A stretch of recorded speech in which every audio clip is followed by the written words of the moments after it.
नमस्कार, गौरीच रेसिपी कोल्हापूर या चॅनेलवर तुमचे अगदी मनापासून स्वागत करते। आज आपण झटपट 15 मिनिटांमध्ये बनवून तयार होणारी पावभाजी आज तुमच्या बरोबर शेअर करते।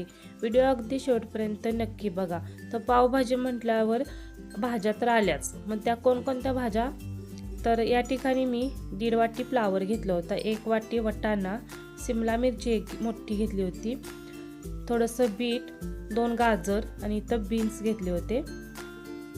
तर इथं मी मध्यम आकाराचे 2 बटाटे घेतले होते, ते पण पाण्यामध्ये घालून घेतले होते कारण बटाटा लवकर काळा पडला जातो यासाठी।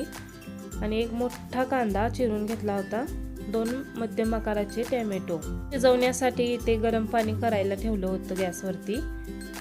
तर आता मोठा कुकर घेतला होता, त्यामध्ये 1 पळी तेल घेतलं होतं। आता सर्व भाज्या स्वच्छ धुवून घेतल्या होत्या। तर ह्या भाज्या सर्व आता या कुकरमध्ये घालून घ्यायच्या आहेत।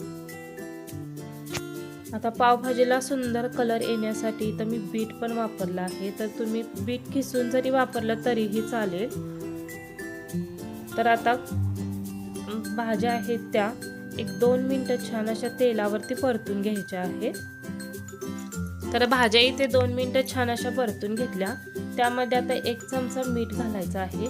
मिठामुळे काय होतं, भाज्या लवकर शिजतात। आता आपण गरम पाणी घालायचं आहे। आता भाज्या बुडेल इतकंच गरम पाणी वापरायचं आहे आणि झाकण लावून आपल्याला 3 शिट्या द्यायच्या आहेत। तर इथं 3 शिट्यानंतर भाज्या छान अशा शिजल्या आहेत। तर तुम्ही इथं बघू शकताय भाज्या छान शिजल्या आहेत। आता मॅशरच्या साहाय्याने छान असं मिक्स करून घेऊया। तर मी इथं रवीनं छान अशा भाज्या घुसळून घेतल्या होत्या, तर एकदम छान अशा बारीक झाल्या होत्या। गॅसवर पातेलं ठेवून यामध्ये 1 चमचा बटर आणि 1.5 पळी इतकं तेल घेतलं होतं। तेल छान गरम झालं की यामध्ये 1 चमचा जिरे घालून घ्यायचे आहेत। जिरे छान असे फुलले की यामध्ये 2 मोठ्या आकाराचे बारीक चिरलेला कांदा घातला आहे। कांदा आता आपण 1-2 मिनिटं छान असा परतून घेऊया। इथं कांदा 2 मिनिटं छान परतून झाल्यानंतर या ठिकाणी आपण 1 चमचा आलं लसूण पेस्ट टाकणार आहोत। आता हे दोन्ही छान असं भाजून घेणार आहोत। तर कांदा छान सोनेरी रंग येऊपर्यंत छान परतला आहे।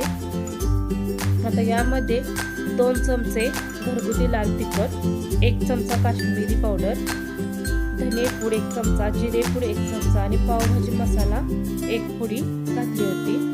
तर हे मसाले छान असं परतून घेऊया।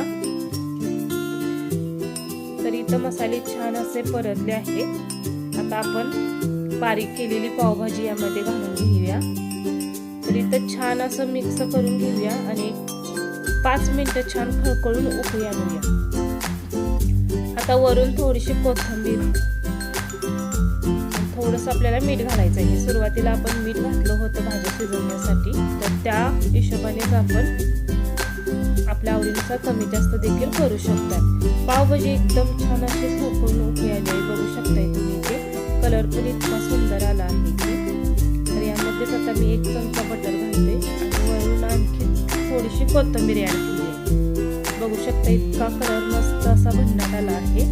आता पावभाजीसाठी पाव भाजून घेऊया। तर एका पॅन मध्ये मी थोडंसं 1 चमचा बटर घातलं होतं, तयार केलेली पावभाजी आणि थोडीशी कोथिंबीर घालून दोन्ही साईडने पाव असे भाजून घेतले आहे। तर खाण्यासाठी आपली पावभाजी तयार आहे। तर तुम्ही बघू शकता इतकी छान आणि एकदम सुंदर अशी पावभाजी बनवून तयार आहे। 15 मिनिटांमध्ये तयार झाली आहे। तर तुम्ही नक्की एकदा घरी ट्राय करा। तुम्हाला ही पावभाजीची रेसिपी ही आवडली का मला नक्की कमेंट करून सांगा। व्हिडिओ आवडल्यास व्हिडिओला नक्की लाईक करा, शेअर करा आणि चॅनलला देखील सबस्क्राईब करा। पुन्हा भेटूया अशाच नवीन एका व्हिडिओसोबत। तोपर्यंत धन्यवाद।